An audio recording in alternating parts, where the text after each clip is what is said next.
Hi guys, it's Yvette. Today we're talking about adopting a payment plan. This is part of the action plan for how to get out of debt. There are two main payment plans that you can use. The first one is the debt Snowball and the second one is the Avalanche. So these two have got the same process.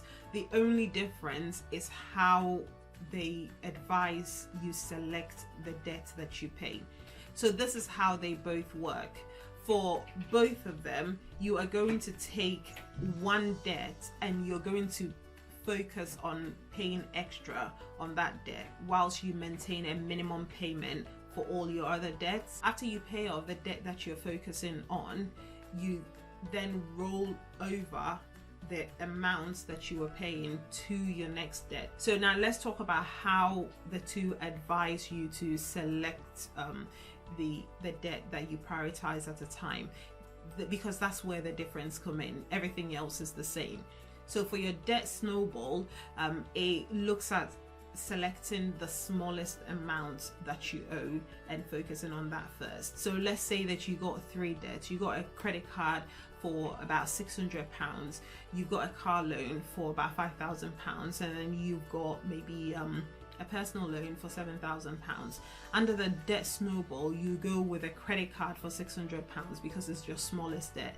So if you're paying a minimum payment of £25 on that, you make that payment.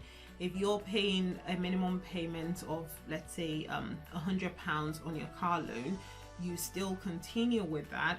And if you're making a minimum payment of 150, for instance, on your personal loan, you carry on with those payments. The goal is for you to try and make extra payment to your smallest debt, which would be the credit card. So let's say if you're able to make an extra £75 a month, you can then add it to the minimum payment of £25 to then be paying £100 for your credit card.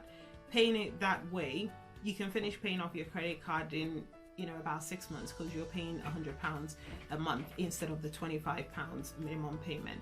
Now when you take off that credit card, you then roll over the £100 payment you are making for the credit card onto your next smallest, which is your car loan. So you then add the £100 of your credit card payment to the £100 minimum payment that you're already making on your car loan, and so your new payment for your car loan becomes £200, and that's, it keeps going. So after you're done with that, you then roll over the £200 that you are making for your car payment onto your last one with personal loan, and if that was 150 minimum payment, you then add the £200, so now you're going to be paying £350 a month for that. And that's how the debt Snowball works. Again, as I mentioned, it's the same process for the Avalanche, but for the Avalanche method, it advises that you start paying off, or you prioritize your debts with the highest interest, because it looks at saving more interest. So you've got a 14%, you've got an 18%, and you've got a 40%. The Avalanche method advocates that you start off with the 40% and work your way down the lowest interest. Which one should you go for?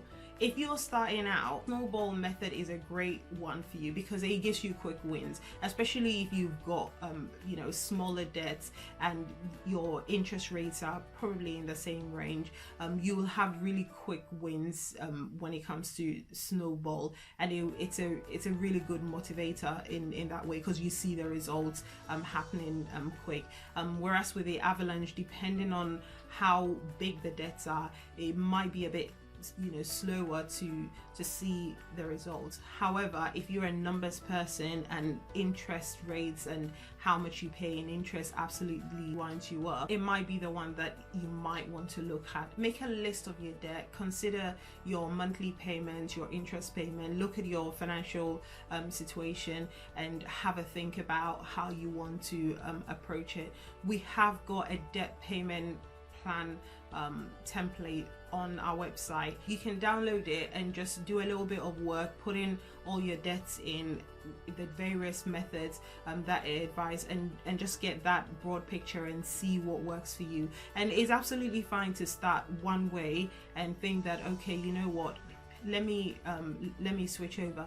The only thing really is you and that positive mentality that you're going to develop to actually get out of there. And we spoke about consistency in the past, and that consistency is needed. So if it's not really whatever method that you choose to go with, if you don't think that it's working, you don't stop the process. Just change the method and just get back on it. Be consistent and persevere, and you will get out of debt. Until next time, take care.